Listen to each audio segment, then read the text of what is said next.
Hi, Saturday afternoon, June 25th, 2022. Sitting on a rock by the edge of Canosa Lake, which is the water supply for Haverhill, Massachusetts. And I did want to start this series, this infinite banking series, with what I share with a lot of people at the very beginning of Becoming Your Own Banker, written by Nelson Nash. He talks about the very first principle to understand is that we finance everything in our lives.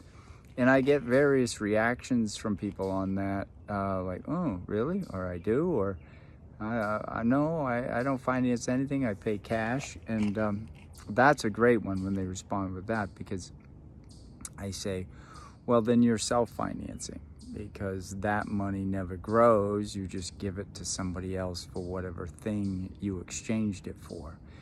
And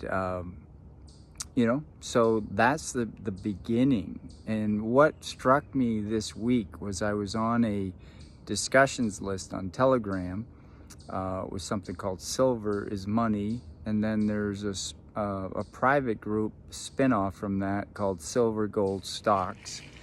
So kind of discussions list about gold and silver mining companies and their public stock, and that there's some great opportunity. And somebody posted a comment that they had been stacking silver, they had started to invest in some of these mining stocks, penny stocks, and said, I just wish I had more cash on hand.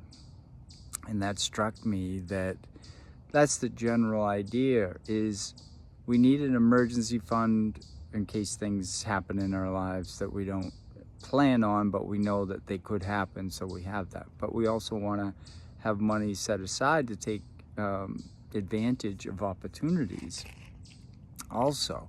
And infinite banking is about creating your own banking system. So when you're putting money into your policy, you're building up the cash value, which continues to grow, hopefully with dividends that they've been paying for over 100 years. But you also have access to leverage that money. Now, you don't take your money out, so it keeps growing. So you borrow against it with other people's money. In fact, the insurance company's money. Excuse me, a few bugs out here. And then when you pay it back, you basically have access to that money again. And that money has continued to grow because it grew naturally, but you also paid premiums, which kept building up the cash value.